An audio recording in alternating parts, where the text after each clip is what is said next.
Hare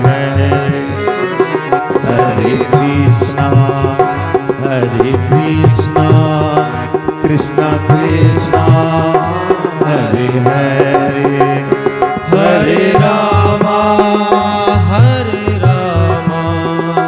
Rama Rama, Hare Hare, Hare Rama,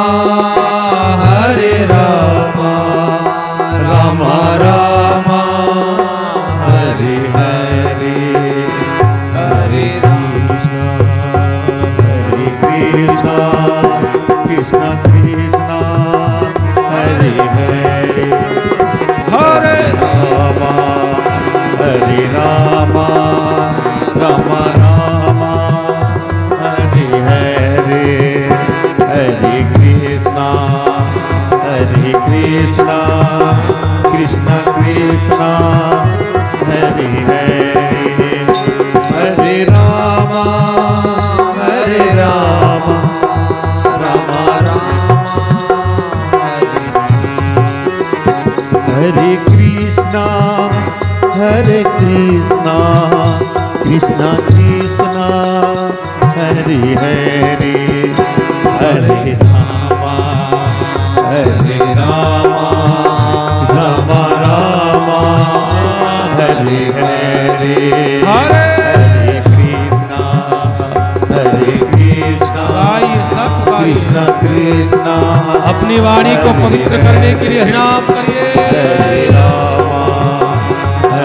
Rama, Rama Rama, Hare Hare, Hare Krishna, Krishna Hare Hare, Hare Rama, Rama Rama, Hare Hare, Hare Rama, Rama Rama, Hare Hare, Hare Krishna, Krishna Krishna, Hare Hare, Hare Krishna, Krishna Krishna, Hare Hare, Hare Rama, Rama Rama, Hare Hare, Hare Krishna, Krishna Krishna, Hare Hare, Hare Rama,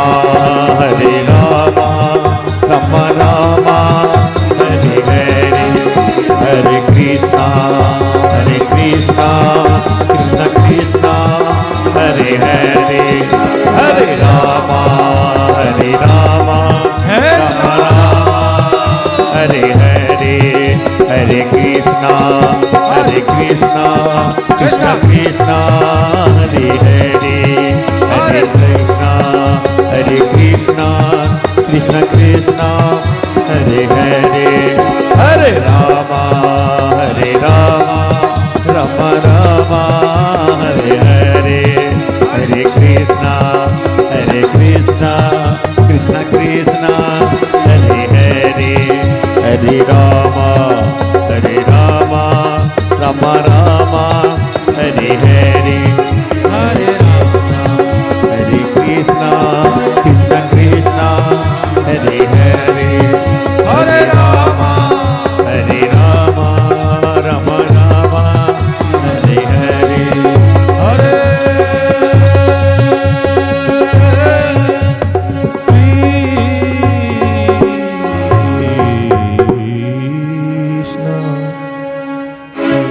Krishna, Hare Hare,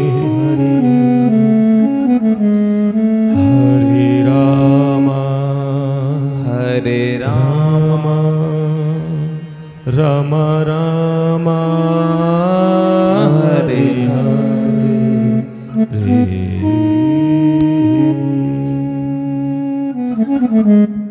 बोले राम गुरुदेव जी महाराज की जय हो। मीरा के श्याम की जय।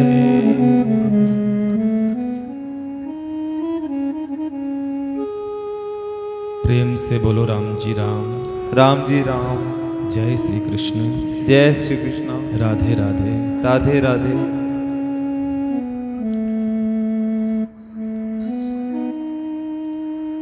परम दयालु, परम कृपालु, अनिर्वचनीय, अप्रमेय, अचिंतन, विराट विश्वात्मा, सच्चित आनंद के स्वरूप, करुणा वर्णालय, भक्तवांछा कल्पतरु, आनंद कंद चिदानंद घन परम पिता परमात्मा, नंदनंदन यशोदानंदन ब्रजनंदन श्याम सुंदर कृष्ण चंद्र भगवान के पावन चरणों में प्रणाम। रामस्नेही संप्रदाय शाहपुरा पीठ के आदि आचार्य, तपय पुतात्मा, ब्रह्मनिष्ठ, चरित्र सम्राट, युग पुरुष, तपोनिष्ठ, ज्ञानवान, वैराग्यवान, भक्ति मूर्ति, शब्द ब्रह्म के उपासक स्वामी रामचरण महाप्रभु के पावन चरणों में प्रणाम करते हैं हम सब। भक्तिमती, भक्ति महारानी बाई मीरा जी के पावन चरणों में प्रणाम करते हैं। भूत भविष्य और वर्तमान के सब संतों के चरणों में प्रणाम करते हैं। विराजमान संगीत वृंद, समुपस्थित सभी माताएं बहनें, भाई लोग, तारों की तरह टिमटिमाती हुई बालक बालिकाएं, आप सबके भीतर बैठी परम चेतना को मैं प्रणाम करता हूं। आइए बड़े भाव और प्रेम से हम लोग मधुराष्टक को गाएं।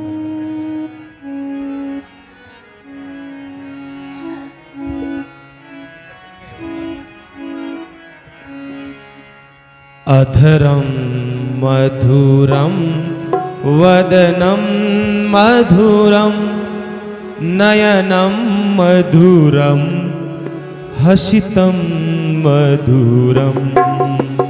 अधरं मधुरं वदनं मधुरं नयनं मधुरं हसितं मधुरम्।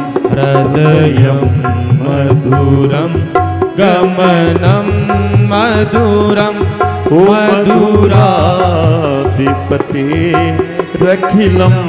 मधुरं। वचनं मधुरं चरितं मधुरं वसनं मधुरं बलितं मधुरं चलितं मधुरं भ्रमितं मधुरं मधुराधिपतिरखिलं मधुरं। वेणुर्मधुरो रेणुर्मधुरो पाणिर्मधुरो पादो मधुरो। नृत्यं मधुरं सख्यं मधुरं मधुराधिपतिरखिलं मधुरं।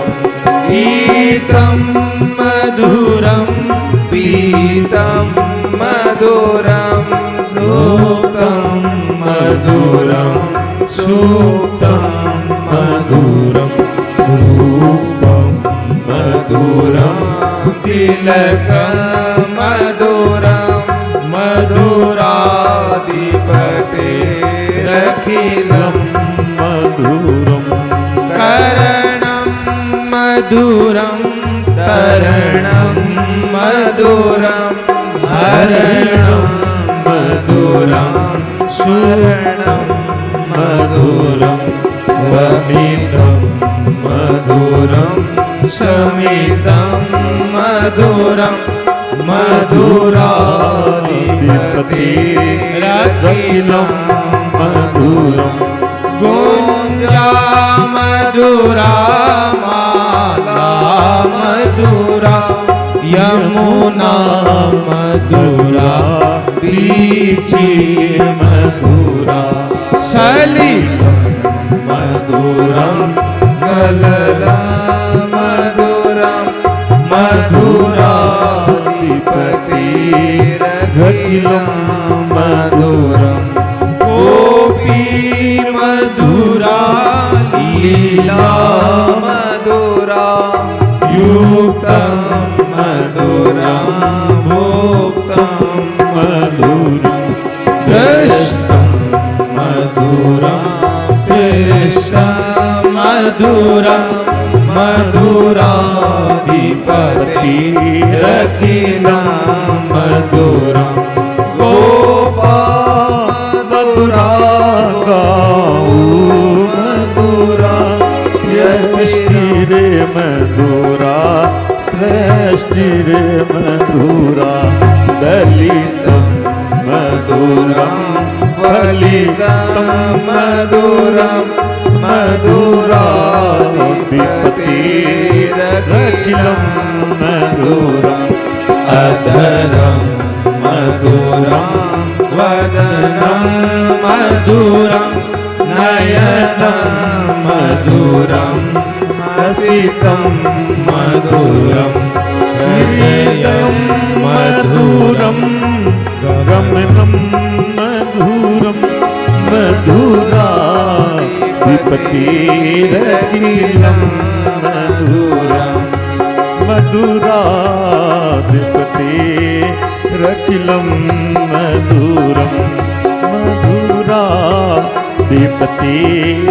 रखिलम मधुरम।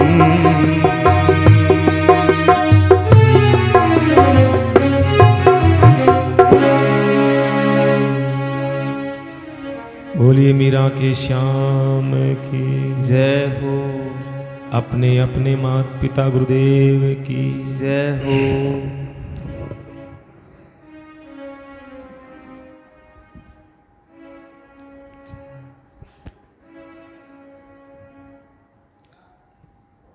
भगवान कृष्ण कन्हैया लाल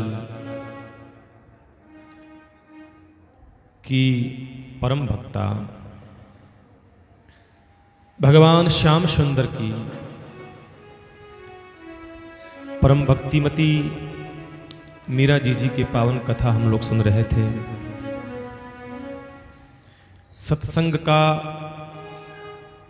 एक एक क्षण धीरे धीरे आगे बढ़ता जा रहा है। इस सत्संग को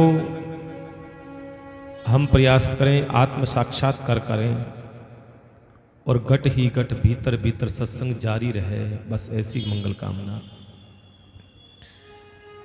भगवान से प्रार्थना करते हैं, हे प्रभु मीरा जैसा कलेजा हमारा नहीं है, मीरा की जैसी भक्ति हमारी नहीं है, मीरा की जैसी श्रद्धा और भावना तो हमारी नहीं है, लेकिन फिर भी टूटी फूटी हमारी भक्ति को स्वीकार करें। परमपिता परमात्मा भगवान कृष्ण कहते हैं, मेरे भक्तों की भक्ति मुझे अति प्रिय है। आज बड़ा ही सुंदर दिन है। आज क्या है? गणेश जी की चतुर्थी, मतलब गजानन जी रो बर्थडे है आज, जन्मदिन गजानन जी को। गजानन जी की कथा हम लोगों ने बड़े विस्तार से शिव महापुराण में सुनी है, खूब आनंद लिया, खूब परमानंद लिया शिव महापुराण का। 1 महीने तक शिव महापुराण के समुद्र में गोते लगाए आप सबने, बड़ा आनंद आया, अच्छा लगा। बोलिए ना, आप इतना उदास क्यों बैठो, क्या बात है आज? कोई चिंता हो तो बताओ।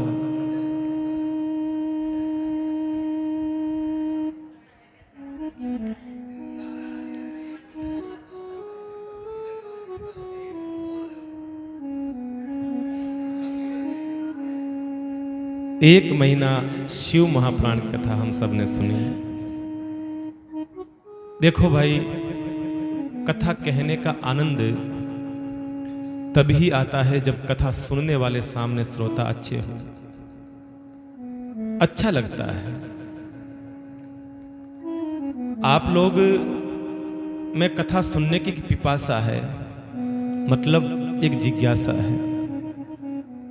कोई बात, कोई कहने वाले तो बहुत मिल जाएंगे, पर कोई उस बात को सुने और समझे वो बहुत कम लोग मिलेंगे, बहुत कम मिलेंगे।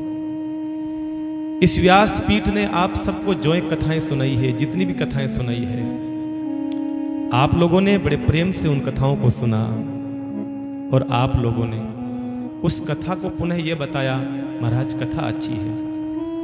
तो मुझे लगता है कि कथा अच्छी है, समझ में आया। ये तो एक वाक्पटुता है, कोई बड़ी बात नहीं है। बोलना एक कला नहीं होती है, कोई बड़ी कोई कला नहीं, ये तो वाक्पटुता है। कथा अच्छी तब हो सकती है जब वो कथा हमारे भीतर उतरे और आत्म साक्षात्कार हो और हृदयस्थ हो, तब कथा अच्छी हो सकती है। तो हम लोगों ने एक महीना शिव महापुराण को सुना, 7 दिन भागवत सप्ताह कथा को सुना, और ये करीबन 20 दिन हो जाएंगे लगभग शिव, ये मीरा चरित्र हम लोग सुनते सुनते हो जाएंगे। तो कहने का मतलब हमारा प्रयास ये होना चाहिए कि ये सब कथाएं हमारे भीतर बैठे, हम कथाओं में बैठे, कथाएं हमारे भीतर बैठे, बस ये प्रयास। गणेश जी महाराज मतलब विवेक, भगवान महादेव के वो पुत्र हैं जिनकी पूजा भगवान महादेव के विवाहों में भी होती है। मैंने पहले भी कहा था, गजानन जी आदिदेव है।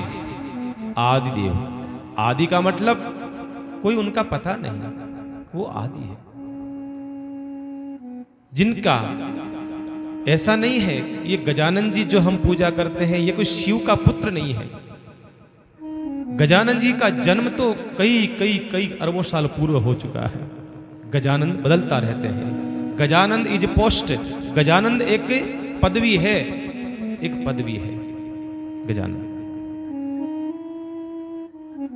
तो अभी जो गजानन जी चल रहे हैं वो गणेश जी नाम से हैं। क्या नाम है जिनका? गणेश जी।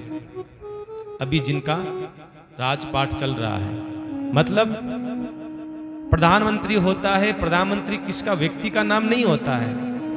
प्रधानमंत्री तो एक पद का नाम है।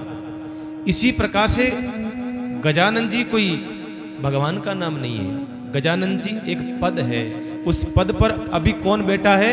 अभी मां पार्वती के बेटे गणेश जी बैठे हैं, इसलिए हम सोचते हैं ये गजानन जी। एक सीमा होती इन सब की। उनका जन्म है, उनका प्राकट्य हुआ था आज के दिन। गजानंद माने विवेक, और जब विवेक आएगा जीवन में, तब जीवन में सही और गलत का समझ में आएगा। जब विवेक होगा तो सही क्या है, गलत क्या है, हमें समझ में आएगा। जब विवेक आएगा तो जीवन में रिद्धि और सिद्धि आएगी। जब जीवन में विवेक आएगा तो शुभ और लाभ आएगा। इस प्रकार से तो विवेक कैसे आएगा? विवेक आएगा सत्संग से। बाबा तुलसी कहते हैं, बिनु सत्संग विवेक न होई। विवेक आएगा सत्संग से। और सत्संग कैसे आएगा? राम कृपा बिनु सुलभ न सोई। सत्संग आएगा राम की कृपा से। अब हम जितने यहां बैठे हैं, हम सब में ये तो विवेक है ही है, क्योंकि सत्संग में बैठे हैं। सत्संग बैठे क्यों हैं? क्योंकि राम जी की कृपा है, इसलिए सत्संग में बैठे। सत्संग में बैठे हैं तो विवेक है, और विवेक है तो घर में रिद्धि सिद्धि है। रिद्धि सिद्धि का मतलब ये नहीं होता है कि पैसा ही सब कुछ है। रिद्धि सिद्धि का मतलब होता है मन में एक शांति है, बस एक शांति, शांति है। पैसा व्यक्ति को शांत नहीं कर सकता है, शांत तो सत्संग ही कर सकती है, सत्संग ही। तो ऐसे गजानन जी महाराज का प्राकट्य है आज। हम भगवान गजानन जी से प्रार्थना करते हैं, हे गजानन, हे गणपति, हे गणेश जी महाराज, आप सबके भीतर बैठे हैं, सबको विवेक प्रदान करें, सबको रिद्धि सिद्धि प्रदान करें, सबके जीवन में शुभ हो, सबके जीवन में लाभ हो, यही प्रार्थना है। तो हम सुन रहे थे मीरा जी के बारे में, मीरा प्रसंग के विषय में। धीरे धीरे धीरे धीरे मीरा की यात्रा आगे बढ़ती जा रही है। एक एक व्यक्ति कम होता जा रहा है, एक एक व्यक्ति। कल हमने सुना मीरा के जीवन में भोज का कम होना, ये उनका दुर्भाग्य। भोज चले गए, जाने से पहले भोज ने मीरा से कहा, देवी भजन सुना दो, जाते जाते सत्संग सुना दो, और एक काम करो देवी, आपने जो वस्त्र पहने थे जिस समय शादी हुई थी, लाल जोड़ा पहना था ना, वो लाल जोड़ा एक बार वापस पहनो आप, और वही दिव्य रूप, वही दिव्य श्रृंगार आपका, वही आपके भगवान की मूर्ति आपके पास में, आपकी गोद में, उसका दर्शन कराओ मुझे। मीरा जी वही लाल जोड़ा जो द्वारिका से आया था वो धारण किया, वो श्रृंगार जो द्वारिका से आए थे, मीरा जी ने वो श्रृंगार करा है। अपने गोद में गिरधर की मूर्ति को लिया है और सामने आकर के खड़ी हुई है और उसको प्रणाम करते हैं भोजराज जी। धन्य हो गए भोजराज जी। घरवाले कहने लगे, देखो देखो राम राम राम राम, पति तो बेचारो जाऊन की तैयारी करे और इन्हें श्रृंगार सूझे, नया कपड़ा पहरिया है। लेकिन भोजराज जी ने ऐसा कहा, इसलिए उन्होंने ऐसा करा। भोजराज जी भगवान की परम यात्रा कर जाते हैं, भोजराज जी चले गए। अब मीराबाई को वो जो गांव की औरतें थी वो परेशान करने लगी, तो रतन सिंह जी आए। रतन सिंह जी ने आकर के सबको फटकार लगाई, तब जाकर के सब शांत हुई। अब तो नगर के लोग और परिवार के लोग मीरा को ताना मारने लगे, ताना मारने लगे, अरे राम राम राम, कैसी औरत आई है, अपने को, अपने पति को ही ये तो खा गई, अपने पति को खा गई, ताना मारने लगे। लेकिन मीरा ठहरी, मीरा को तो कोई चिंता नहीं है। इधर मीराबाई की शादी हुई थी, 6 महीने बाद में उनके माता पिता भी शांत हो चुके थे।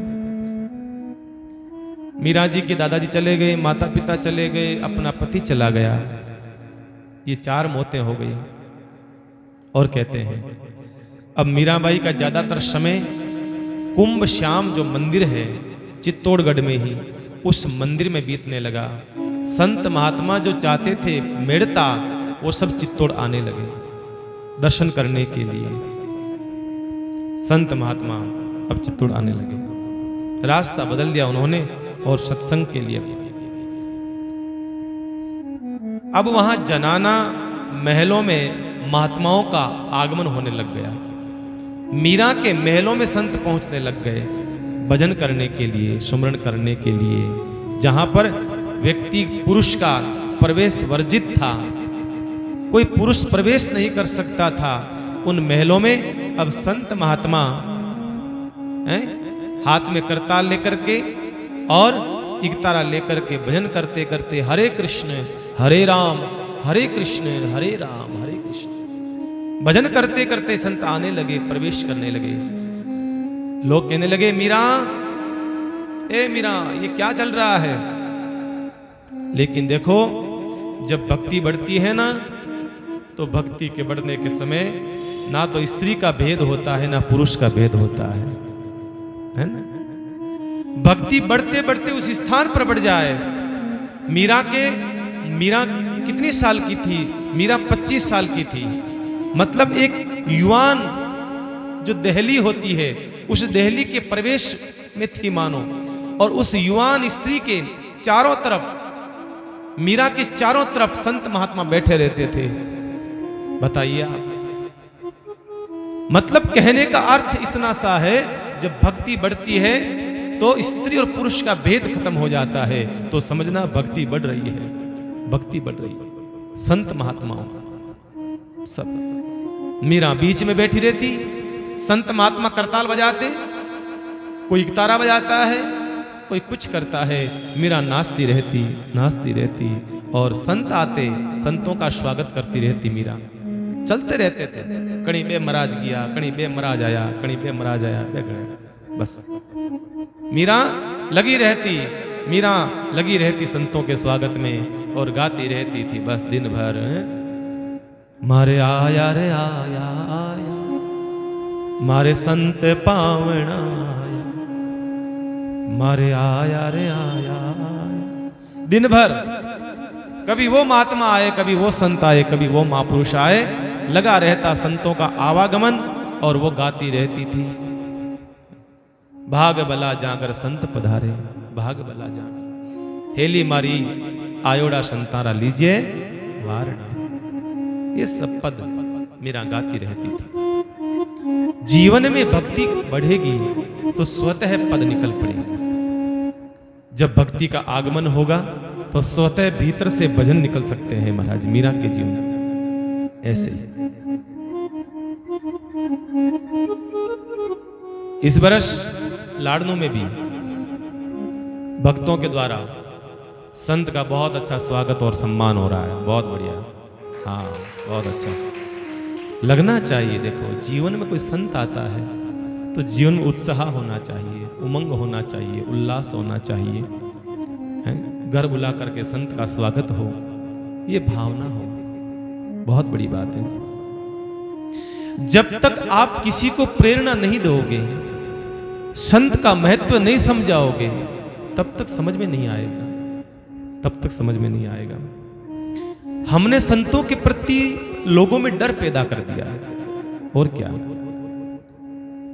संतों के प्रति डर नहीं, संतों के प्रति सेवा और समर्पण का भाव पैदा करना चाहिए। संतों के प्रति भाव पैदा करना। छोटे छोटे बच्चे होते हैं ना, छोटे छोटे बच्चा रोता है ना घर में, बाबा जी का दे दूंगा ध्यान, चुप रहे, रो मत, हाँ रो मत, बाबा जी जला, बाबा जी कान काट देला, अब बाबा जी वही काम रेगो, बस ढोल का बाजा छोड़ पर कान काट में वो, वाह भाई वाह, वाह भाई।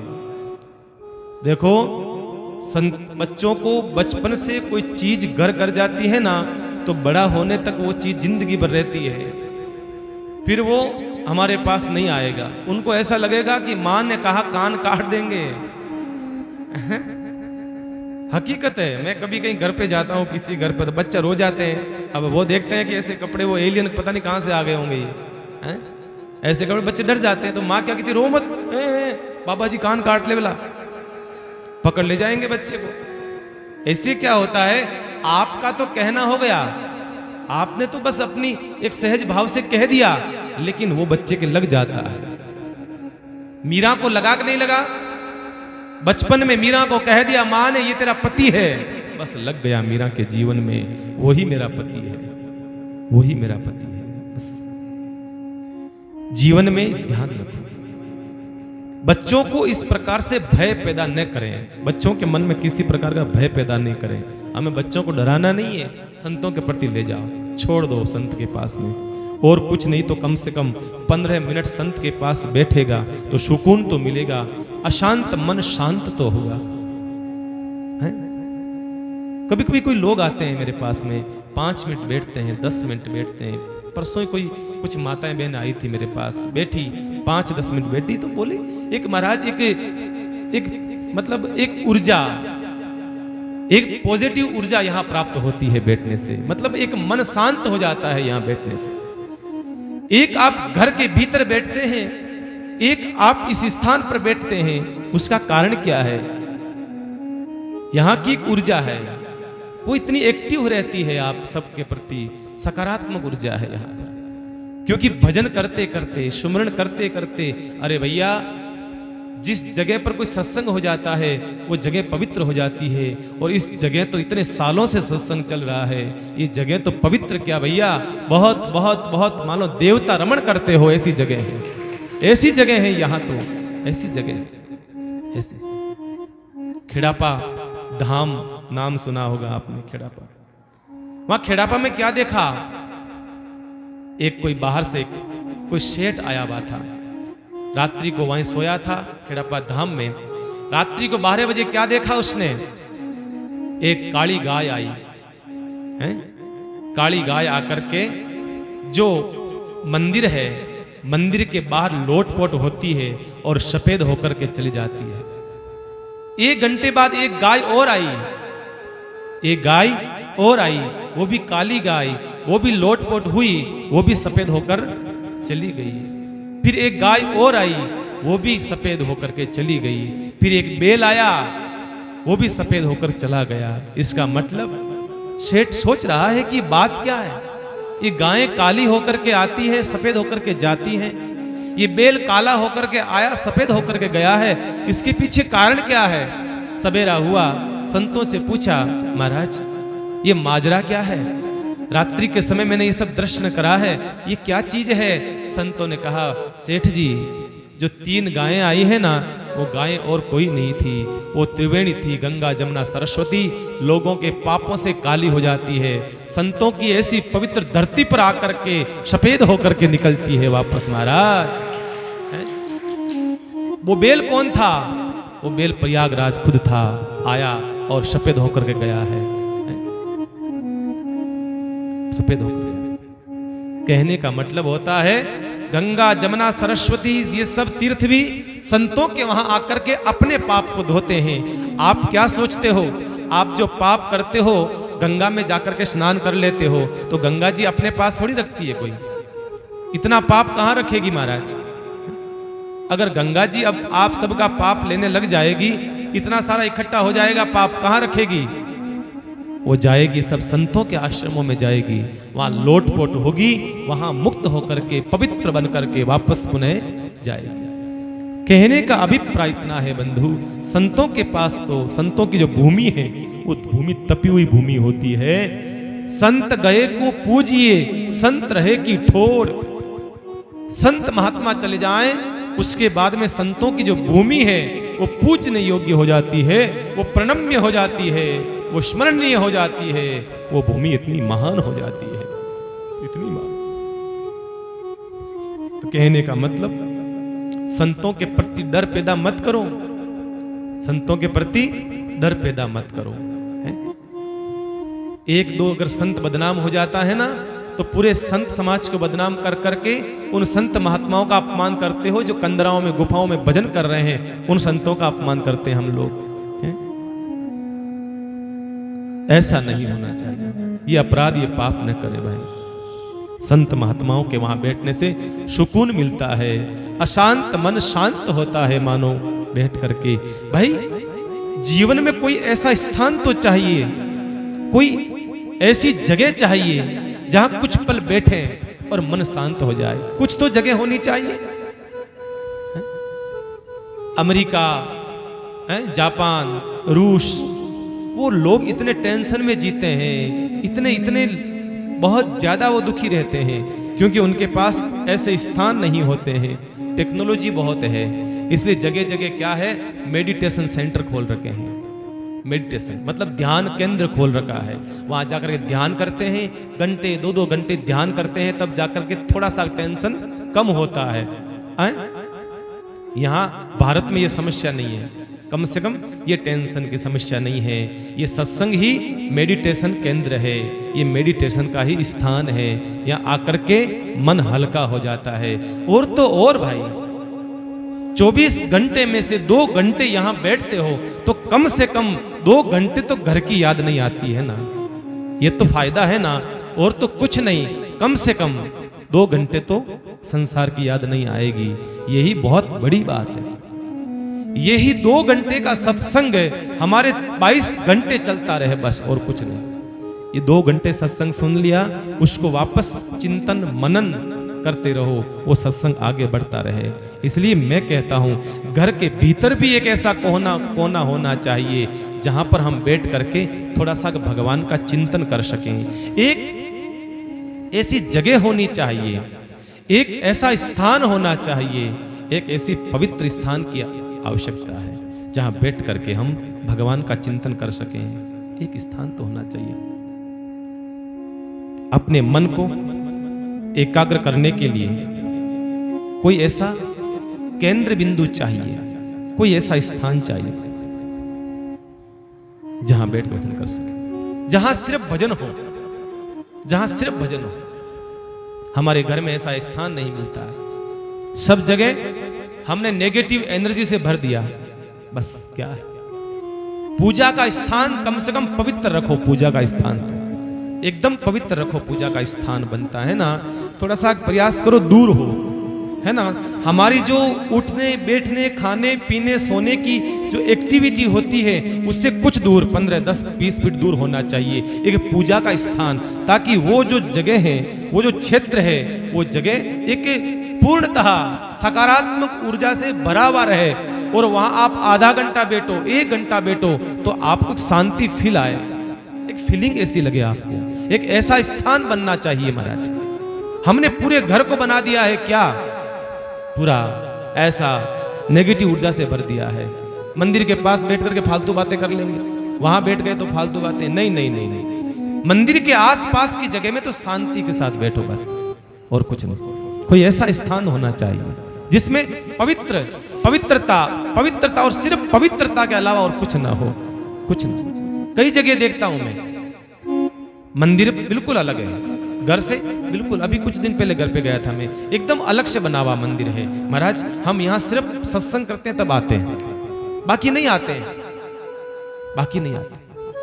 आपकी चर्चा, आपका खाना पीना सोना वो सब अलग होना चाहिए, बिल्कुल अलग। ऐसी जगह होनी चाहिए भाई, ऐसी जगह। मन रूपी घोड़े की लगाम हमारे बस में नहीं रह सकती है, इसलिए उसको सौंप दो। वहां जाकर के शांत हो जाएगा, वहां जाकर के अशांत मन भी शांत हो जाएगा। वहां जाकर के भगवान के चरणों में सौंप दो उसको, भगवान के चरणों।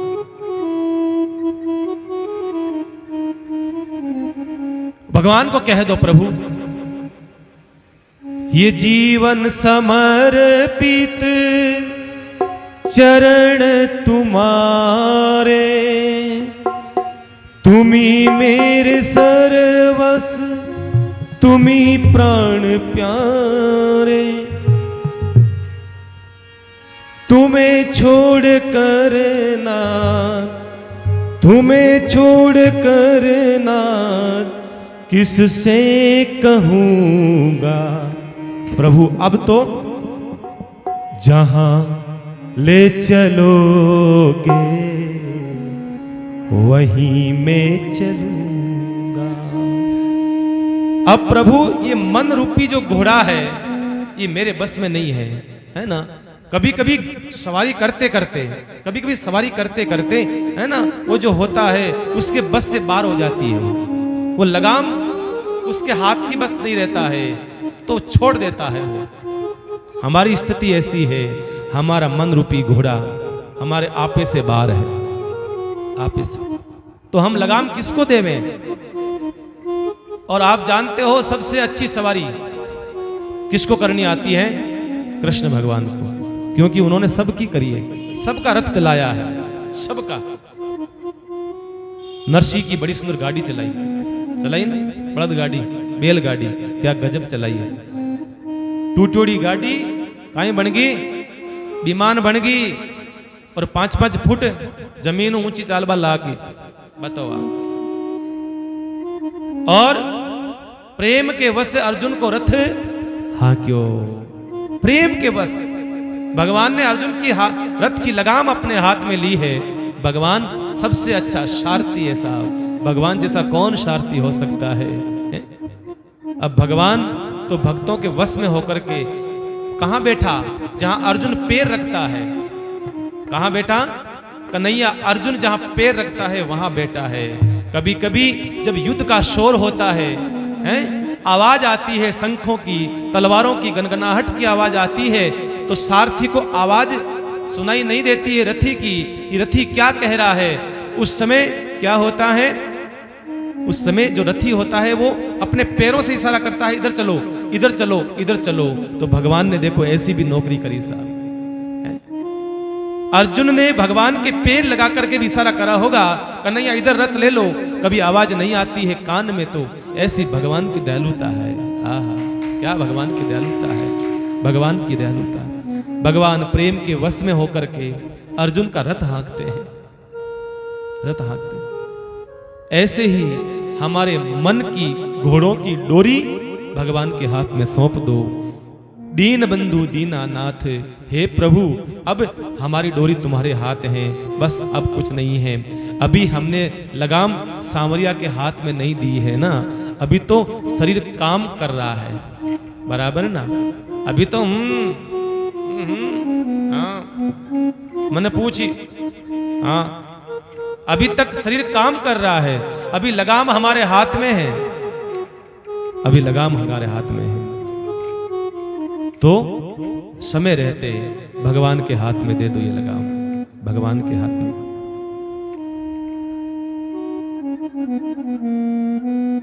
हमने ये लगाम संसार के हाथ में दे रखी है। किसके हाथ में? संसार के हाथ में। अरे अरे आप कहोगे जैसे कर लेंगे, अरे बोलो बोलो आप बोलो आप, बस संसार के हाथ में लगाम दे रखी है। हम किसी को कोई भक्त आता है, महाराज कोई भक्त आता हमारे पास में, तो हम कहते हैं भैया ये थोड़ी सी छोटी सी सेवा कर दो, थोड़ा सा ये काम कर दो। महाराज घर जान पूछा, घर वाले ने पूछा, यार इतनी लगाम, अपने हाथ में कुछ भी नहीं रहा, कुछ दान है, पुण्य है, धर्म है, ये तो कम से कम अपने हाथ में, इस लगाम को तो अपने हाथ में रखो। कहीं तीर्थों में जाना है, कहीं सत्संग में जाना है, इस लगाम को तो अपने हाथ में रखो। हमने सब सौंप दिया। पूछा महाराज, और जो ऐसा कहते हैं ना वो लगभग करते भी नहीं है, लगभग नहीं करते हैं। जीवन में आपके बस में महाराज कुछ नहीं है तो क्या मतलब, कुछ नहीं, क्या मतलब, फिर प्रभु से क्या प्रेम कर पाएंगे हम लोग? हमारे हाथ में नहीं है हमारे मन की लगाम, तो हम भगवान से क्या प्रेम कर पाएंगे महाराज? प्रेम प्रभु से करने के लिए सबसे पहली शर्त है महाराज कि यहाँ अपना जो लगाम है मन का हमारे हाथ में हो। है? हम जैसे चलाएं वैसे चले, हम संसार के चलाए चलते हैं, हम संसार के चलाए चलते हैं महाराज। फिर माँ कहती है महाराज वो तो लुगई रे बस में, लुगई के महाराज वो तो मारे बस में। अब समझ में नहीं कौन किसके बस में, यही स्थिति है महाराज। आ लुगई के अटकी बार मत कर दियो, एडो काम कर दियो, कुछ कर दियो, उसके बस में हो गए। वो ये कहता है, वो ये कहता है, स्थिति ये आ गई है, इंसान की हालात ये है, क्या करें। सच कहूं तो कम से कम 99% लोग, 99% ही समझो महाराज बस में हो रखे हैं, बस में। आप कहोगे महाराज ऐसा तो नहीं हो सकता, 99% लोग बस में हो रखे हैं, ऐसा संभव कैसे हो सकता है? देखो भाई, बस का मतलब ये नहीं होता है कि कोई पत्नी के या माँ के बस में, ऐसा नहीं है ना, गलत मत मानना मेरी बातों को। बस में मतलब ये नहीं है कि कोई पत्नी के बस में है, कोई माँ के बस में है, ऐसा कुछ नहीं है। बस का मतलब होता है जो अपनी इंद्रियों को बस में नहीं कर सकता है, फिर वो क्या मतलब रहा महाराज? कोई स्वाद के बस में है, कोई रचना के बस में है, कोई नींद के बस में है। कई लोग कहते हैं महाराज मने तो 2 घंटा नींद चावे तो चावे बस, अब था की क्यों महाराज? अब कई लोग ऐसे होते हैं, वो साफ कहते हैं मुझे, मैं कथा में नहीं आते हो भैया, बहन कथा में नहीं आती हो महाराज, हो था बुरो मानो चाहे चौको मानो, मैं तुम्हें सोवा। इतो लाडो प्रेम क्यों बताओ महाराज मने? पर मैं ही पक्को हूं महाराज, मैं ही लोगों लारा पड़ोड़ रू, घरे जाऊं के मैंने हंकरा ना हूं, माडानी कथा में आनो है, कथा में आनो है, सबने कहना हूं। कई लोग तो मन कह दियो महाराज कहीं लारे पड़ो, यहाँ गेला करो था, सगला परेशान कर दिया महाराज। मेरा घर जाने का और कोई मकसद नहीं है। देखो मुझे, देखो घर जाने का कोई शौक भी नहीं, किसी घर पर जाने का मुझे कोई वो नहीं है कि मुझे घर जाना है किसी घर पर। मेरा मानना यह है, घर जाऊंगा, घर जाकर के एक निमंत्रण देकर के आऊंगा सत्संग का, और कोई बस मेरा कोई स्वार्थ नहीं है, मैं इसलिए घर जाता हूं। बस घर जाकर के सबको मैं कह करके आता हूं, बहन सत्संग में आना, भैया सत्संग में आना, सत्संग में आना, और कोई स्वार्थ नहीं हमारा, ऐसा कोई अटेंशन नहीं, बस यही भाव रहता है। पर कई लोग इतने पक्के होते हैं, इतने पक्के होते हैं, चाहे कितना ही कह दूं, कितने कह दूं, बहन पतो है महाराज रो काम है सत्संग करने बुलाया, ही मास्ते सत्संग करिए तो बस, नहीं आना तो नहीं आना, बताओ क्या करें। तो कोई नींद के बस में है, कोई रसना के बस में है, कोई स्वाद के बस में है, कोई नशे के बस में है, कोई सिगरेट के बस में है, कोई इतना बस में। अब बताइए कि एक छोटी सी बीड़ी होती है, बस इतनी 3 अंगुल की, वो 6 फीट आदमी को उठा देती है सत्संग में, चलते हुए सत्संग में, उठ उठ चल टाइम हो गया, उठ चल बात बताइए। आदमी 6 फीट का है और बीड़ी 3 अंगुल की बीड़ी है, लेकिन आदमी को उठा करके ऐसे ले जाती है, ले जाती है। कहने का भावार्थ आदमी इतना बस में हो गया, इतना बस में। अरे अपने आप को बस में नहीं करा प्यारे, तूने इन चीजों को अपने बस में कर लिया, तुझे इसने बस में कर लिया, चाय के बस में हो गए। सुबह नींद आंखें नहीं खुलती है जब तक नहीं आ जाती, नींद आंखें नहीं खुलती है। आजकल तो बेड टी नाम हो गया, बेड टी, मतलब बस जहां सो रहे हैं बस वहीं चाय पी करके फिर उठते हैं। बताइए अब क्या उम्मीद करें, देश आगे बढ़ेगा? ये खुद ही चाय पी बोलो, मेरे को बोले महाराज आंखें नहीं खुलती, बोले कुछ भी हो जाए मैं सुबह उठते चाय पीना चाहता हूं। एक दिन बोले कि कथा में चाय की व्यवस्था करो मेरे को, तो कि नींद आती मेरे को है। जाम पर जाम पीने से क्या फायदा, रात को पी सुबह उतर जाएगी। जाम पर जाम पीने से क्या फायदा, रात को पी सुबह उतर जाएगी। हरि नाम की प्याली पीले प्यारे, जिंदगी सवर जाएगी, जिंदगी सवर जाएगी। पीना ही है तो ऐसा पियो कि बाद में ऐसा कोई आवश्यकता ही न पड़े, किसी संसार के कचरे को खाने की, गंदगी को पीने की आवश्यकता न पड़े। ऐसा जीवन बनाओ। ऐसा क्या जीवन है कि बस चाय के बगैर उबासी आती है, आंखें लाल हो जाती है। मैंने तो चाय का स्वाद नहीं चखा साहब, हमारी भी तो कोई जिंदगी होती होगी ना, हमारी भी तो जिंदगी होती है? ऐसी क्या इससे, इसमें कोई देखो आपको कोई ये ऐसे पदार्थ बांध दे, ऐसी चीजें बांध दे, फिर जिंदगी में क्या करोगे, भजन क्या सुमरण करोगे? ये चीजें छूट नहीं सकती है तो फिर मतलब ही क्या है हमारा? माना घर बार छूट गया था, को चाय नहीं छूटे भला मिनका, बताओ क्या ऐसी क्या चीज है ये? इसलिए कहा है कि मन को अपने कंट्रोल रखो, मन को इनके कंट्रोल मत करो कि वो जब चाहे जब उसको उठा दे। नहीं नहीं नहीं, संतों ने अपने जीवन में सबसे महान कार्य क्या करा है? उन्होंने अपने मन को अपने बस में करा, बस और कुछ नहीं। सबसे महान कार्य इन्होंने करा है, अपने मन को अपने बस में रखा है। और तुमने सबसे मामला बिगाड़ा क्या है? अपने मन को अपने बस में नहीं, दूसरों के बस में करा दिया, दूसरों के बस में। ये हमने गलत कर दिया है, यही हमसे गलती हो गई है। संतों ने इसलिए कहा है, देखो स्वाद के वश में हो गए हैं। संत महात्मा तो ऐसे ऐसे संत महात्मा हुए हैं कि वो सब्जी भी पाते थे तो सब्जी ला करके भिक्षा की, पहले पानी में धोते हैं फिर सब्जी पाते हैं। क्यों भाई? कहीं ऐसा न हो जाए कि ये मन अगर सब्जी अच्छी हुई तो कल और कहने लगेगा मुझे वो सब्जी खानी है। ये मन है, ये मन है, कोई भरोसा नहीं है। सब्जी अच्छी लगेगी तो पुनः कहेगा ले चल वहां चल भी बाहर घर चाल, सब्जी चौकी बनावे, हाल बटा हाल फाचो, समस्या वो की वो समस्या हो जाएगी। तो संत महात्माओं ने, ऐसे महापुरुषों ने अपने खप्पर को लाते, किसी तीर्थ के किसी नदी के किनारे सब्जी को धोते, पूरा जोड़ जो होता था, मिर्च है मसाले हैं सब कुछ निकल जाता था, जो सूखा जो बचता था वो संत पाते थे। इससे कम से कम बार बार इच्छा नहीं होगी वो चीज खाऊं वो चीज खाऊं। कहने का मतलब बंधु ये है, जीवन में मन को वश में करना है ना, तो इन सकल पदार्थों से थोड़ा सा ऊपर उठना पड़ेगा। इसलिए संतों ने मन को केंद्रित कर दिया, संतों ने मन को बांध दिया, संतों ने अपने मन को वश में कर लिया। इसलिए संतों ने कर लिया, बांध दिया महाराज, बांध दिया। इसलिए संतों ने एक बड़ा सुंदर है, नरसी जी ने कहा है, नहीं बड़ा सुंदर गाया है।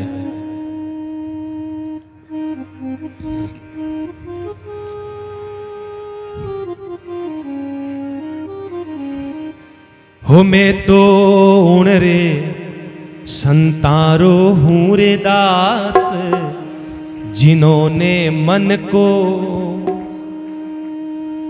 मैं उन संतों का दास हूं जिन्होंने मन को मार दिया। और सबसे बड़ा, सबसे कठिन इस धरती पर अगर कोई काम है वो है मन को मारना, वो है मन को मारना। जिसने मन को मार दिया फिर वो कुछ और शेष नहीं रहा। मन मारिया तन बस किया, क्या किया भ्रम सब दूर। मन अगर मर गया, मन मर गया मतलब मरा नहीं, मन मरा मतलब संसार की दृष्टि से मर गया और भगवान के ऊपर लग गया। मन मरने का अर्थ ही है।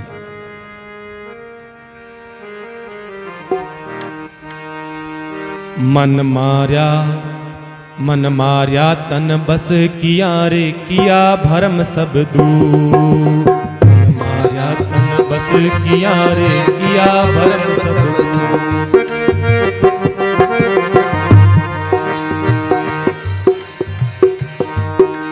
बाहर तो कछु दिसत नाही, बाहर तो कुछ दिसत नाही, बाहर तो कछु दिसत नाही, बाहर तो कछु दिसत नाही। भीतर चमके वाके नूर, जिन्होंने मन ने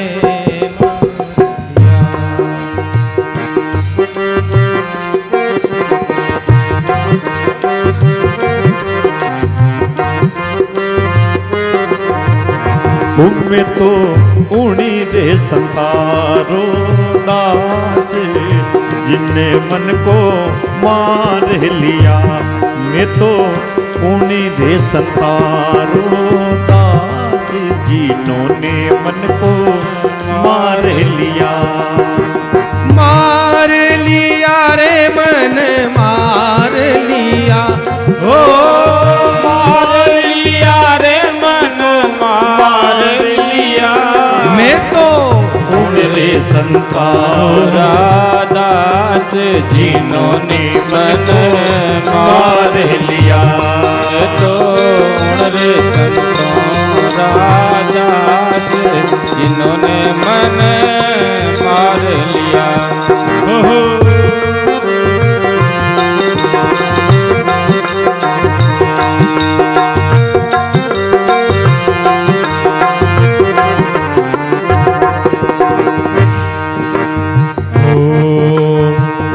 क्रोध मद लोभ छोड़ कर मिटी जगत की आस। काम क्रोध मद लोभ छोड़ के मेटी जग की आस। राम जी मेटी जग की आस। बलिहारी वासंत की रे, बलिहारी वासंत की रे, बलिहारी वासंत की रे, बलिहारी वासंत की रे। प्रकट करे रे प्रकाश, जिन्हों मन मार लिया। तो उण रे संतारा दास, जिन्होंने मन को मार लिया। मैं तो उड़ी रे संतारो दास, जिन्होंने मन को मार लिया। मार लिया रे मन मार लिया, हो मार लिया रे मन मार लिया।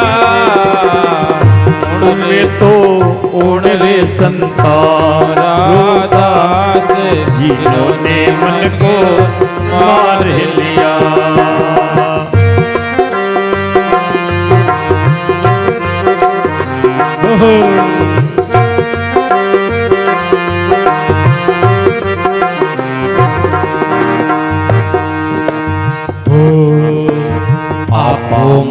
जगत में बेटा नहीं किसी से का।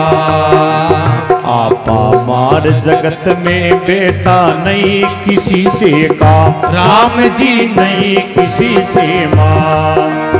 उन्होंने कछु अंतर नाही, उनमें तो कुछ अंतर नाही। संत का हो चाहे राम जिन्होंने मन तो मार लिया मैं तो उड़ी रे सतारो दास, जिन्होंने मन को मार लिया।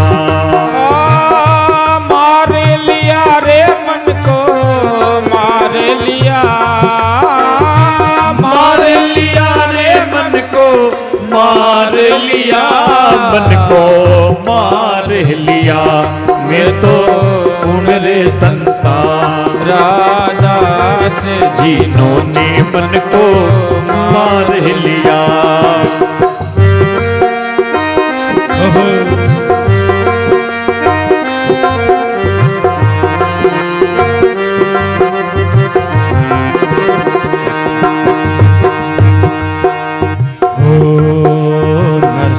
जीरा सतगुरु स्वामी दिया अमीरस पार।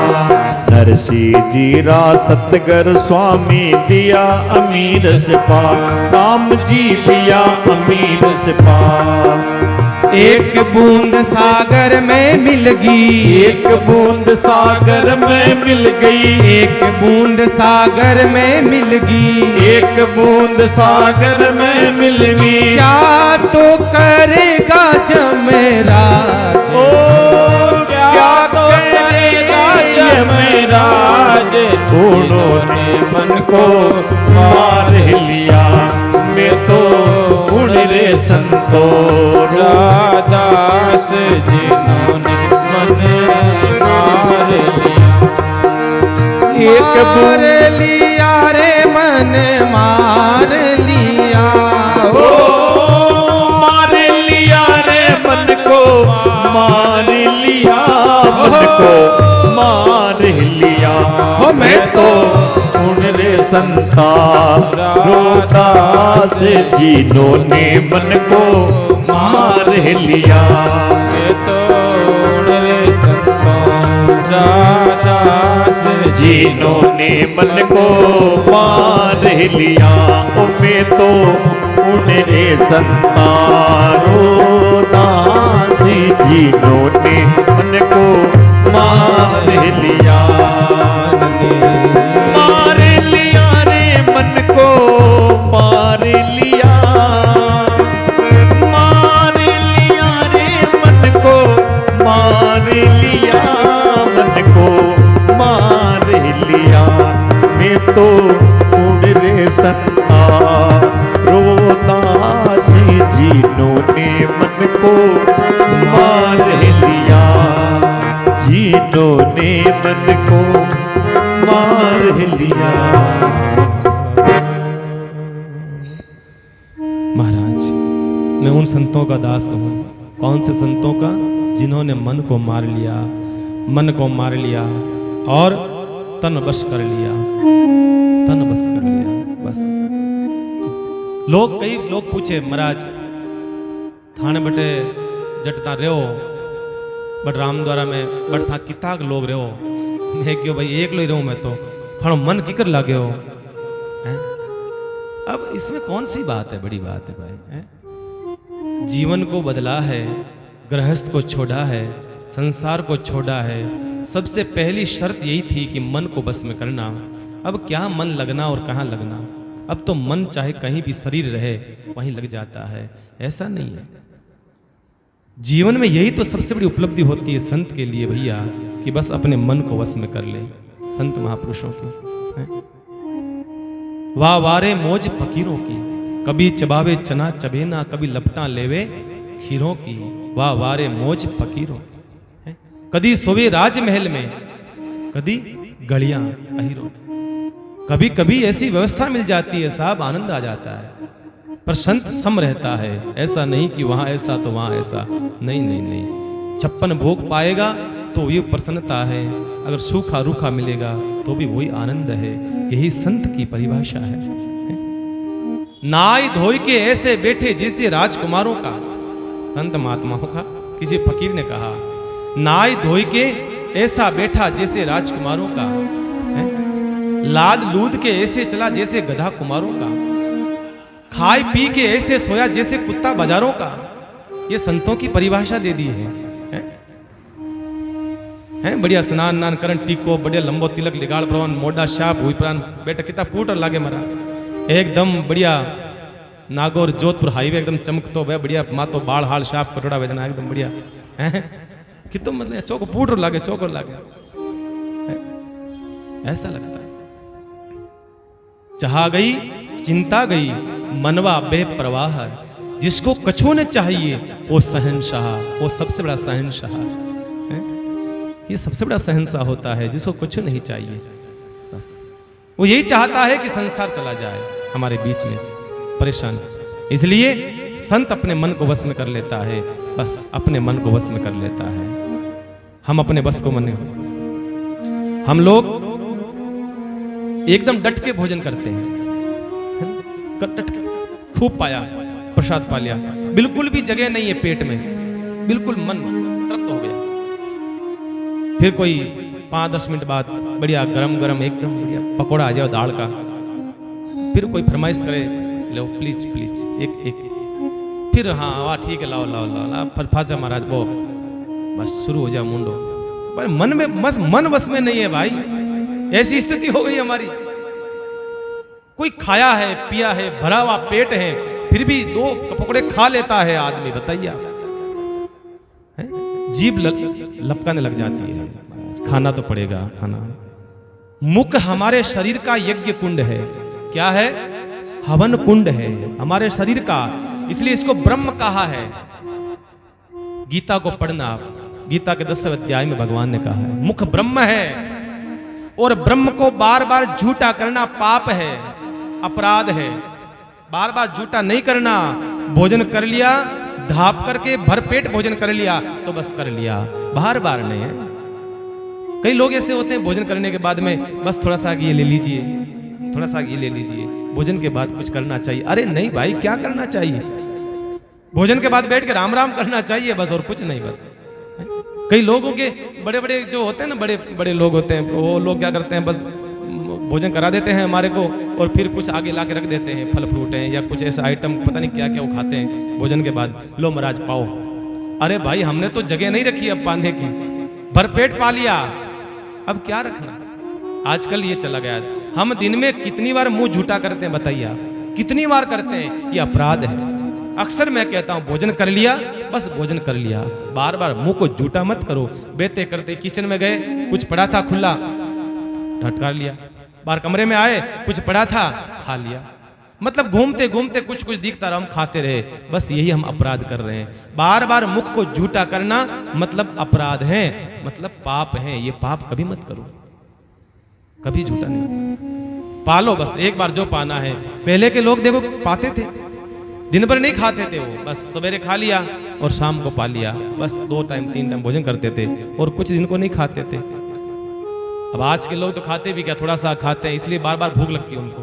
पहले के लोग डट करके खाते थे एकदम भरपेट, और काम भी अच्छा सा करते थे, फिर मजबूत काम होता था, मजबूत काम।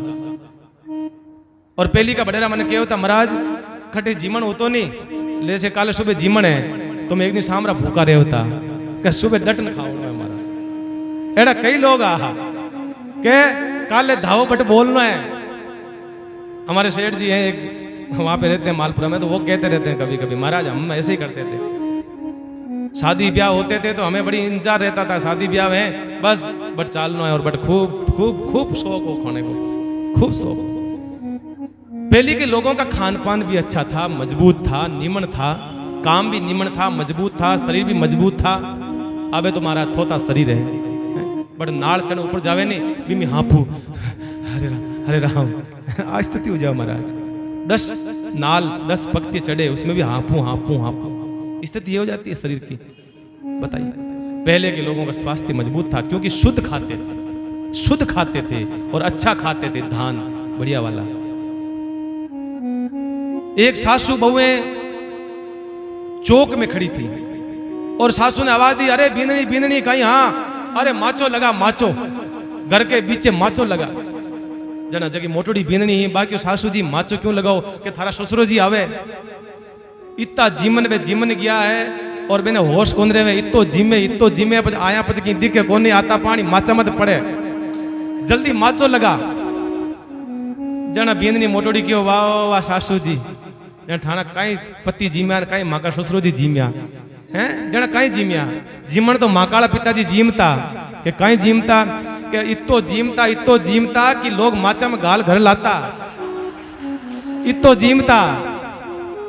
जना बा जकी देरानी छोटकी बाकी वाह वाह बाबी सा, अच्छा जन थाना पिताजी कहीं जीमता, पिताजी मालडा जीमता, इतो जीमता, घर कोनी शमशाना में ले जाता सीधा महाराज।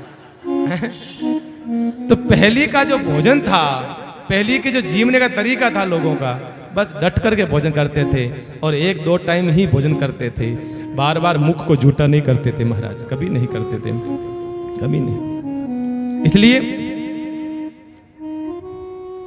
इसलिए कहा। तो आजकल ज्यादा पढ़ लिख लिए हैं लोग, ज्यादा पढ़ाई कर ली है, ज्यादा लिख लिए हैं ना, इसलिए इस चीज से भूल गए। बड़े बड़े जो लोग होते हैं, बड़ों का मतलब पैसों में बड़े कह रहा हूं मैं, भक्ति में बड़े। जो जितना बड़ा पैसों में है उतना बड़ा वो भक्ति में नहीं होता है, जितना बड़ा पैसों में होता है उतना भक्ति में नहीं हो पाता वो व्यक्ति। मेरी दृष्टि में बड़ा वही है जो भक्ति में बड़ा है, जो भजन में बड़ा है, जो सुमरण में बड़ा है, वही बड़ा है, बस और कुछ नहीं। और सच कहूं तो देखो, जो आनंद, जो प्रसाद पाने का आनंद, एकदम पैसे वाले नहीं, बहुत पैसे वाले नहीं, जो बराबर लेवल के लोग होते हैं ना, उनके घर में जो भोजन करने का आनंद आता है वो तो उनके घरों में भी नहीं आता, बड़े बड़े पते, क्योंकि उनके भोजन कराने में एक समर्पणता है, एक सम्मान है, वो एक स्वाद है।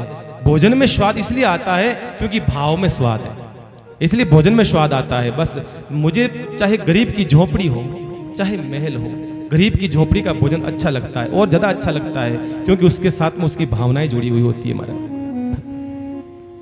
कई माताएं मैंने कहती महाराज, छोटा सा घर है, घर छोटा सा चलेगा, बिल्कुल चलेगा, भाव छोटा नहीं होना चाहिए, दिल बड़ा होना चाहिए। घर छोटा होगा चल पड़ेगा, पर भाव बड़ा होना चाहिए, बस और कुछ नहीं। अगर ज्यादा भाव प्रेम देखना है तो उन गरीब लोगों के घर में जाओ जिनमें भाव है। बड़ी बड़ी कोठियों में भाव नहीं मिलेगा, प्रेम नहीं मिलेगा आपको। बड़े बड़े घरों में कभी जाते हैं तो उतरते हैं तो दरवाजा खोलने वाला कोई नौकर होता है, बताइए, गाड़ी का दरवाजा खोलने वाला खड़ा होता है। आगे जाते हैं तो चप्पल रखने वाला कोई और होता है, बड़ा सम्मान होता है, बड़ा सम्मान करते हैं वो इस प्रकार से। और अंदर जाते हैं तो घर का जो गेट है वो खोलने वाला अलग आदमी होते हैं, नौकर चाकर लगे हुए होते हैं, पानी लाने वाला अलग लाएगा, थाली लगाएगा, नौकर चाकर लगे रहते हैं। पर किसी गरीब की कुटिया में जाते हैं, वो बस हाथ जोड़ करके, अपने हाथ जुड़े हुए होंगे, आंखों से अश्रु रहेंगे, मस्तक नीचा रहेगा, उस भोजन में आनंद आता है, उस भोजन में आनंद आता है। चाहे नौकर हो चाहे चाकर हो, भाई कुछ भी हो, कुछ भी हो। तो मैं कह रहा था, मीरा के पास रोज संत आते थे, ऐसा कोई दिन नहीं जिसमें संत नहीं आते थे। और मीरा भाई रोज, वो भी राजमहलों में आने लग गए। कभी मीरा भाई मंदिर में नहीं मिलती, श्याम कुंभ जो मंदिर था, कुंभ श्याम, उस मंदिर में नहीं मिलती तो मीरा बाई के महल में आ जाते।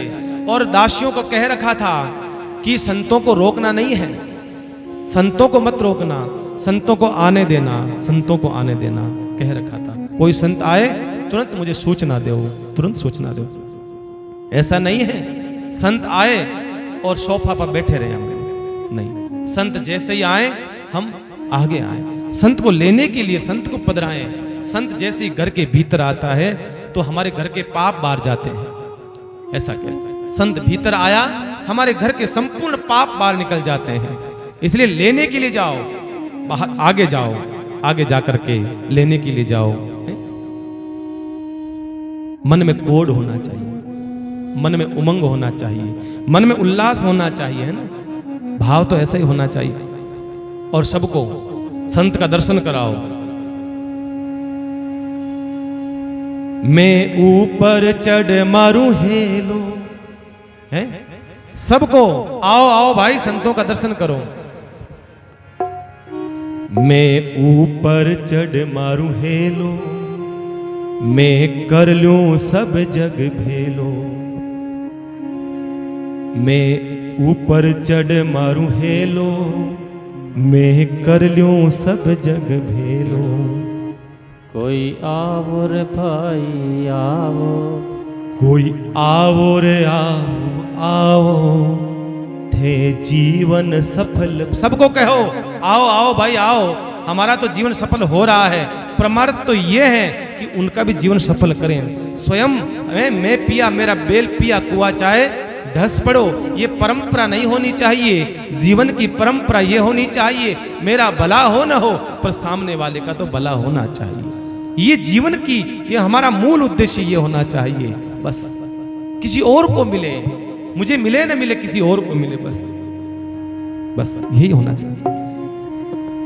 मारी रग रग भीतर नाचे, पूरा मन पुलकित हो जाए। मारी रग रग भीतर नाचे, मारो आंगन जगमग राचे। मारो आंगन जगमग राचे। मैं इत आऊं उत जाऊं, जारी किस विद टेल बजाऊं। मैं इत आऊं उत जाऊं, जारी किस विद टेल बजाऊं। मारे आया रे आया आया, मारे संत पावना आया। मारे आया रे आया आया, गुरुदेव पावना आया। मैं बाटूं आज बधाई, मैं बाटूं आज बधाई। मैं बाटूं आज बधाई। हाँ मैं बाटूं आज बधाई। मारे घर पर गंगा आई, हर घर पर गंगा आई। कोई आओ रे भाई आओ, ये जीवन सफल बनाओ। कोई आवो रे भाई आवो, थारो जीवन सफल बनाओ। मारे आया जी आया आया, मारे संत पावना आया।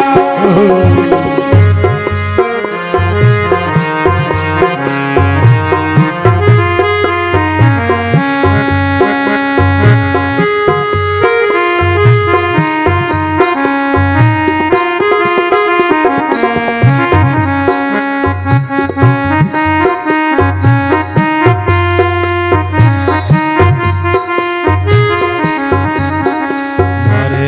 आया रे आया आया, मारे संत पावना आया। मारे आया रे आया आया, मारे संत पावना आया। गुरुदेव पावना आया। गुरुदेव पावना आया। मारे संत पावना आया। देखो भाई, मन में कोड चीज है, कोड चीज। जवाई घरे आवे के तो बायन केड़ो कोड लागे हैं? जवाई सा उनाड़ा है, जवाई सा उनाड़ा है, मरा तैयारियां करे हैं, घर ने सेटो सेट करे हैं, बड़ी मन में भाव। ऐसा कोड होना चाहिए हैं? सबको बुलाएं, सबको कहें भाई आओ आओ आओ हैं? सब संत सब भक्त लोग पधारो हैं, सबको इकट्ठा करो हैं? अभी इन 2-3 दिनों में बार मैं करने गया, सावित्री बेगन गया, बैठा गया मैंने घरे जाऊँ मैं सत्संग में घरे, तो सब बाया ने इकट्ठी कर ले वे घर की खानेरी आप परिवार घणो लंबो चढ़ो परिवार है, परिवार घणो मोटो भगवान दियो मारा, बहुत मोटो परिवार है। छोटी मोटी कथा ही कर सको बोले बट जाए पर तो इतने तो लोग इकट्ठा हो जाओ महाराज बेटे। मैं कह दियो, मैं एक दिन मैं कहो तो छोटी मोटी कथा करा लो आटे कि महाराज बात तो याद ठीक दिन नहीं, मारो ही काम होगो, मैं ही कह दियो मारो हैं। तो भाई मन में एक कोड चाहिए, मन में एक भाव चाहिए, हैं? सबको सत्संग मिले, हमको नहीं, सबको सत्संग मिले, ऐसा भाव होना चाहिए, हैं? जिसके गुरु नहीं है उनके गुरु बनवाए, हैं? भाई देखो बुजुर्ग लोग हैं ना, वही परंपरा को जीवित रख रहे हैं। आज की बहुओं को क्या पता है, वो कहाँ से आई है, उनको पता नहीं है ना। तो सास में जो, दादी सास में जो होती है, वो कहती है ऐसा करो, गुरुजी को ऐसे बंधाओ, ऐसे लाओ, हैं, ऐसा आरती करो, ये सब करो, हैं, वो सब चीजें वो सिखाती है। तो ये जो फिर ये सिखाएंगी, अब इनकी कोई उम्र तो नहीं है ना कि भाई ये तो अब जाएंगे नहीं, ऐसा तो नहीं है ना। ये तो अब अलविदा होने का इनका समय है, आने वाली पीढ़ी को संस्कार दे करके जाएंगे।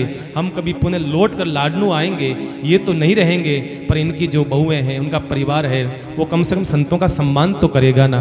बस यही तो चाहते हैं, और क्या चाहते हैं भैया, यही तो चाहते हैं, और कुछ नहीं।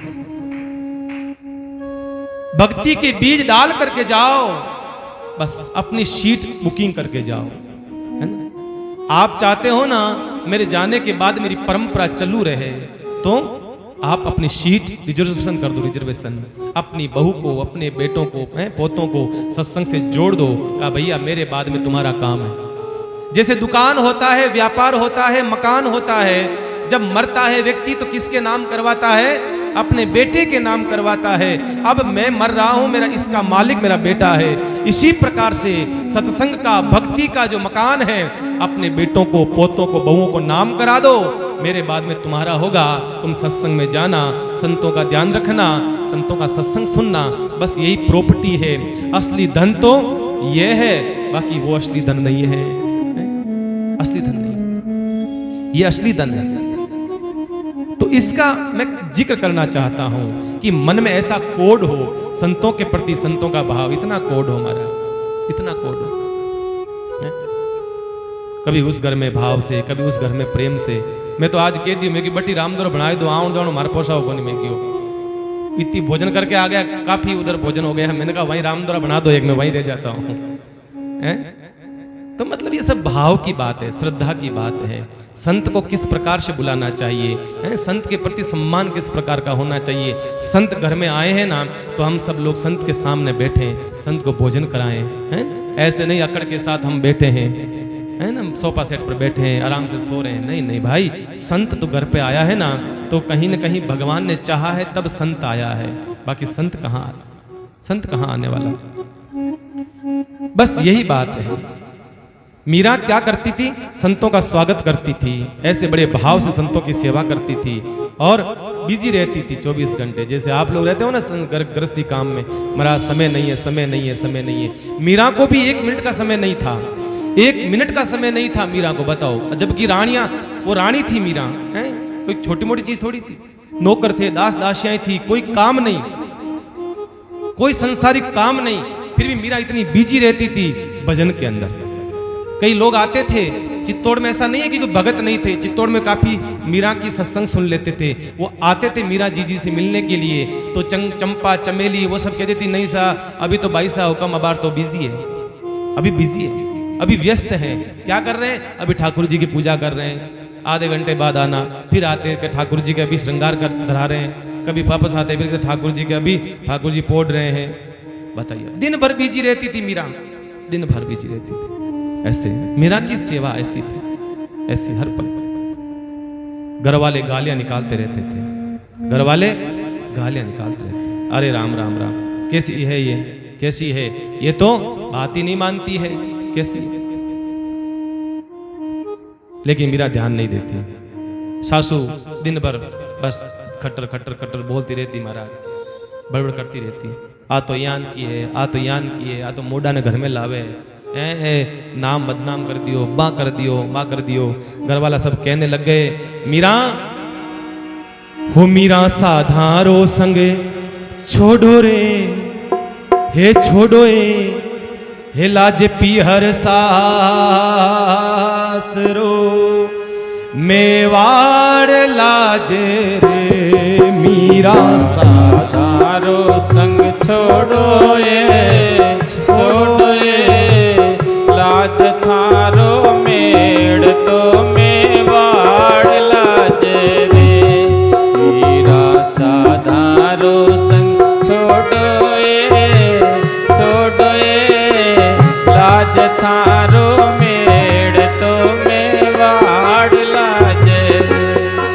मेवाड़ लाजे रे ओ चित्तौड़ लाजे रे हो मेवाड़ लाजे रे ओ चित्तौड़ लाजे रे मीरा सादारो संग छोड़ो छोड़ो रे लाज थारो मेड़ तो में वाड़ लाजे रे।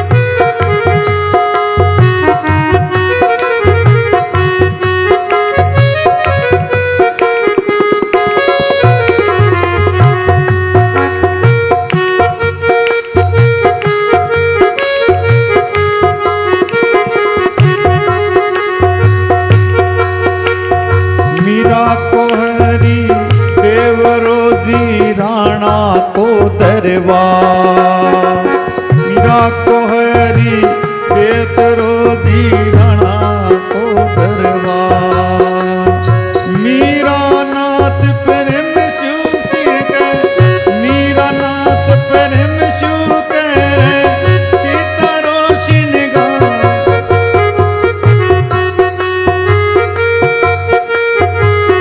सादारो संग छोड़ो लाज थारो मेड़ तो में वाड़ लाजे रे।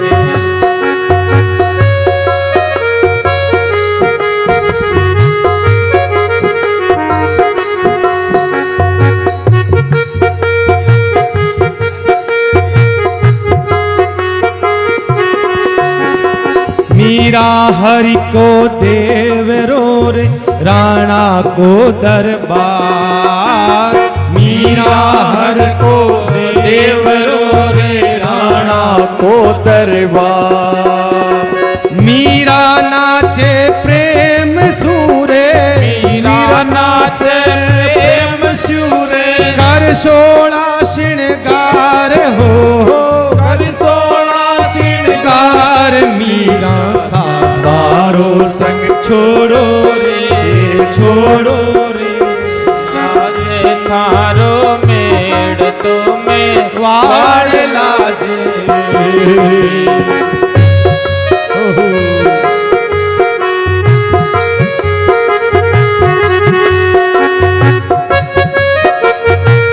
मीरा के श्याम की शरप पिटारो राणा भेजियो देवो मीरा ने जा सर्प पिटारो राणो भेजियो देव मीरा ने जा खोल पिटारो देखियो रे खोल पिटारो देखियो रे खोल पिटारो देखियो रे खोल पिटारो देखियो रे बन गयो नौसर हार हो बन गयो नौसल हार मीरा साधारो संग छोड़ो अरे छोड़ो लाज थारो मेड़ तो में वाड़ लाजे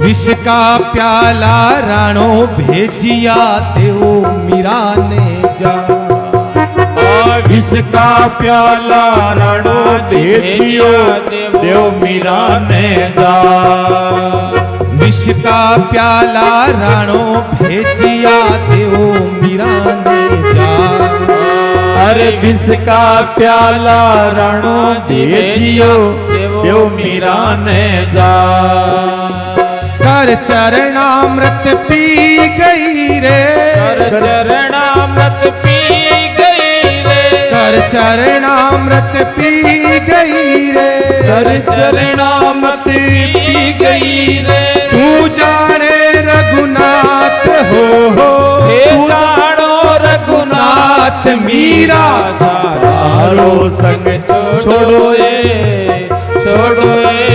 लाजे तारो मेड़ तो मेवाड़ लाजे, ओ मेवाड़ लाजे मीरा चित्तौड़ लाजे, ओ मेवाड़ लाजे मीरा चित्तौड़ लाजे, मीरा साधारो संग छोड़ो लाज थारो मेड़ तो में वाड़ लाजे।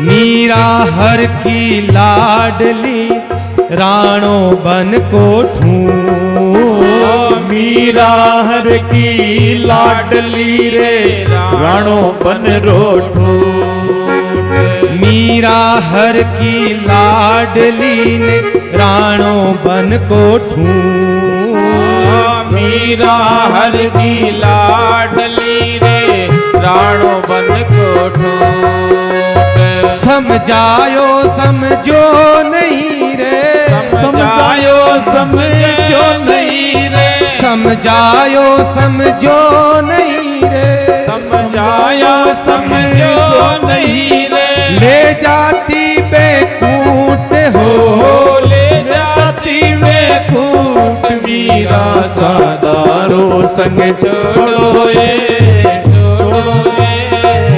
लाज तारो मेड़ तो मेवाड़ लाजे, मीरा सादारो संग छोड़ो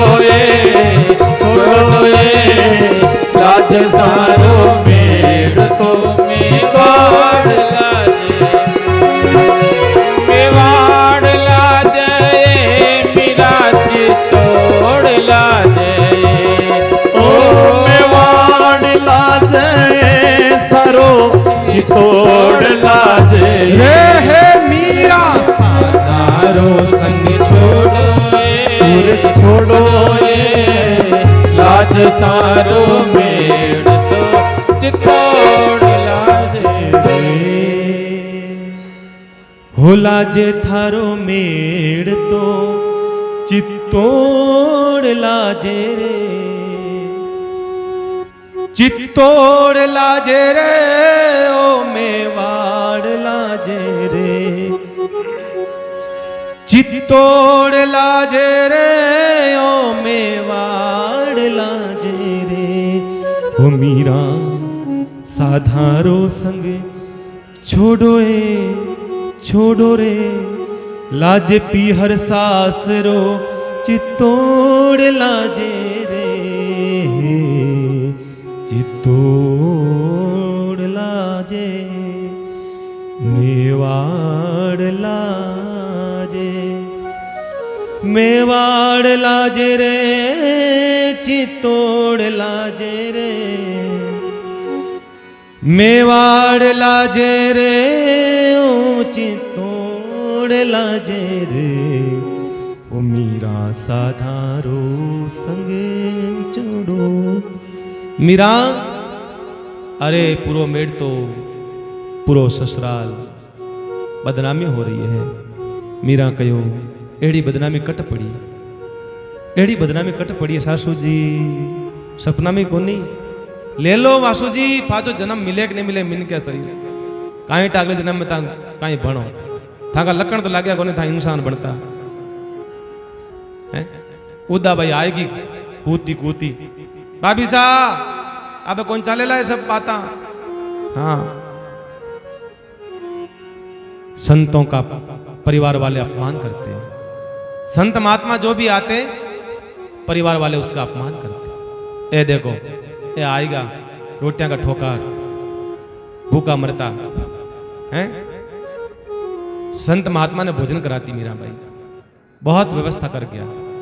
राणा सांगा बहुत संत बड़ा भक्त था, संतां के प्रति बहुत श्रद्धा ही राणा जी की। ससुर जी तो था मीरा बाईरा, बहुत संतां की सेवा करता। भोजन की व्यवस्था कर रखी थी, भोजन पाता, संत महात्मा भोजन पाता, 2 दिन रहता, कोई 4 दिन रहता, कोई 10 दिन, कोई महीना भर बैठ रहता। सूरदास होता जगह लूला लंगड़ा होता, बे तो बराज मीरा बाई रे खन नहीं रहता, बस मीरा बाई रे साथी रहता। मीरा बाई रे भगत आवता, बे और संतां की सेवा करता, कपड़ा धो देता, कोई की कर देता, कोई की कर देता। मीरा रे कने जो भी भगत आवता, मीरा ने कहता मीरा बाई सेवा बताओ। मीरा बाई क्यों संतान ने आज इच्छा हो रही है कि आ चीज खाने की, लाओ जाओ। अनी प्रकार से संतानी सेवा रे मायने मीरा बाई रहती 24 घंटे। परिवार वाले बोलते, माजना पाड़ते संतों का। संतान कहता थाने शर्म को नहीं आवे, था की शर्म तो बेचन खाएगा। अरे लोग कहीं के थाने शर्म क्यों नहीं आवे? पर संत कहते हमें अपमान नहीं।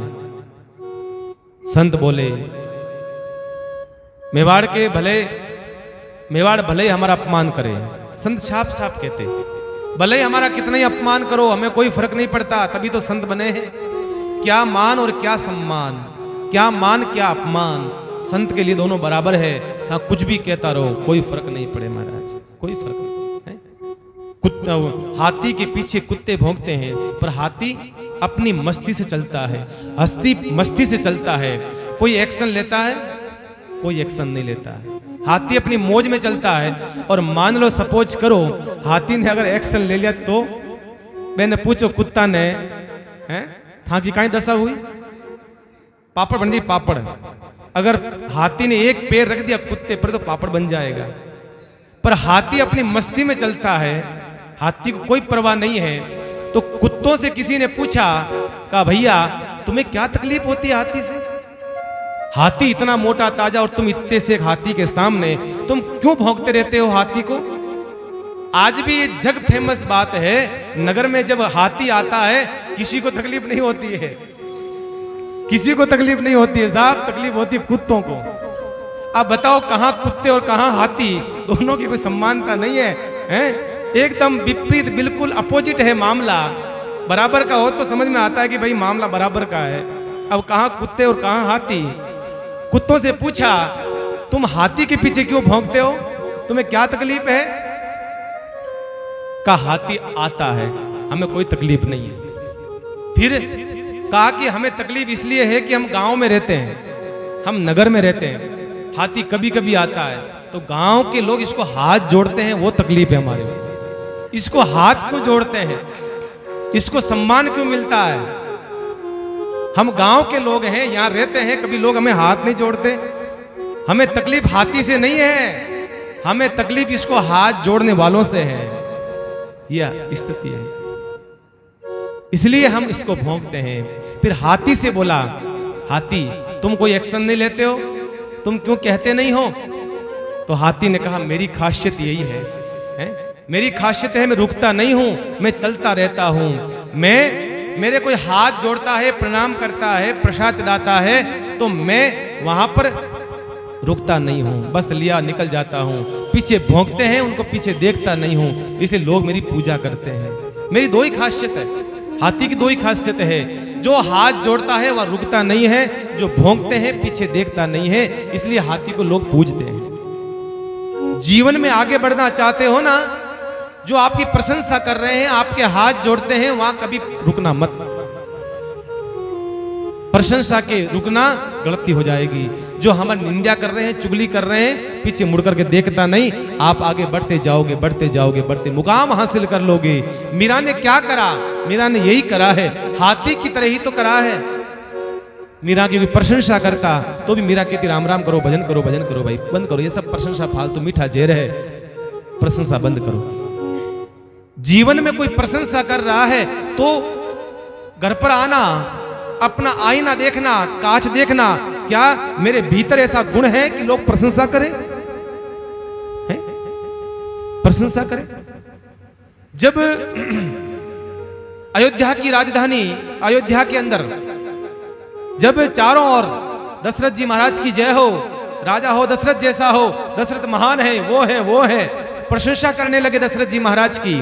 तो दशरथ जी महाराज ने क्या करा, पास में कांच पड़ा था, कांच में अपना मुंह देखा, देखो तो सही कि लोग मेरी प्रशंसा कर रहे हैं, मेरे में लक्षण या गुण या कुछ है कि नहीं है, मेरी प्रशंसा क्यों कर रहे हैं लोग।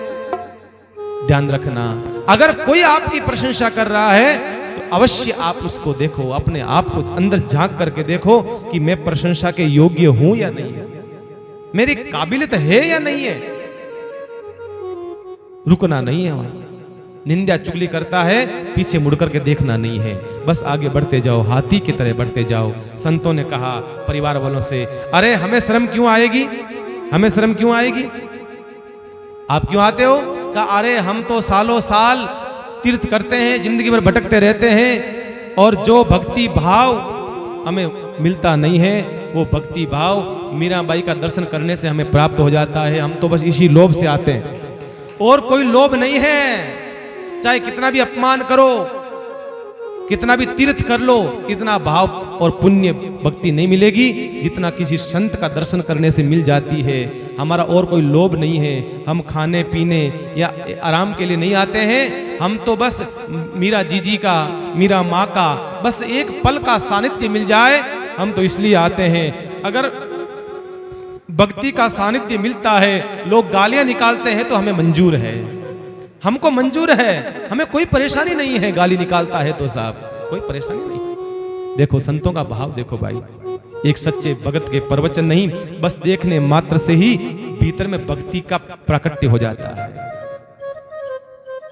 संतों का प्रवचन नहीं, संतों का दर्शन करने मात्र से ही भक्ति का प्राकट्य हो जाता है, मन प्रफुल्लित हो जाता है, रोम रोम नाचने लग जाता है, भीतर भक्ति आ जाती है महाराज। जैसे कोई सिनेमा होती है ना, सिनेमा का हीरो होता है, अभिनेता होता है, किसी गांव में जाता है, तो गांव में जाता है तो लोग उसकी तरफ, मतलब हजारों की लोग भीड़, अरे वो आया है, वो चलो चलो चलो चलो उसके पास चलो, वो देखने के लिए चलते हैं, देखने के लिए चलते हैं, हैं? अब बताओ उस हीरो को देखने के लिए, अभिनेता को देखने के लिए लोग इतने भागते हैं, देखते हैं, फिर कहते हैं हाँ आज हमने उसको देख लिया। कितनी शांति मिलती है उनको, बताइए कितनी शांति मिलती है। अगर मान लो उस अभिनेता ने किसी के हाथ के ऊपर अपना नाम लिख दिया है, क्या कहते हैं उसको, हस्ताक्षर कहते हैं, क्या कहते हैं उसको, क्या देते हैं वो, ऑटोग्राफ, ऑटोग्राफ। अगर किसी के हाथ को लिया, उस पर ऑटोग्राफ लिख दिया, वो तो समझेगा कि मुझे भगवान मिल गए, अब तो मेरा बेड़ा पार, भवसागर पार हो जाऊंगा, उसको ऐसा लगता है।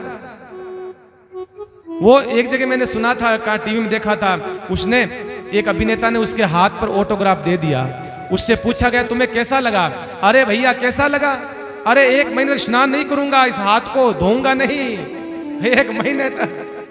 बताइए आप, उसने खुद ने कहा अब ये हाथ पे लिख दिया, इसका नाम लिख दिया इसने खुद ने, अब मैं हाथ धोऊंगा नहीं, 1 महीने तक स्नान नहीं करूंगा। इतना पागलपन। एक संसार का गंदगी फैलाने वाला एक अभिनेता कुछ नहीं है, समाज में गंदगी है और वो फैलाने वाला गंदगी, और वो कुछ नाम लिख देता है जिसमें तो हम इतने दीवाने हो जाते हैं, आनंद से अंदर से भर जाते हैं। इतना अच्छा लगता है महाराज।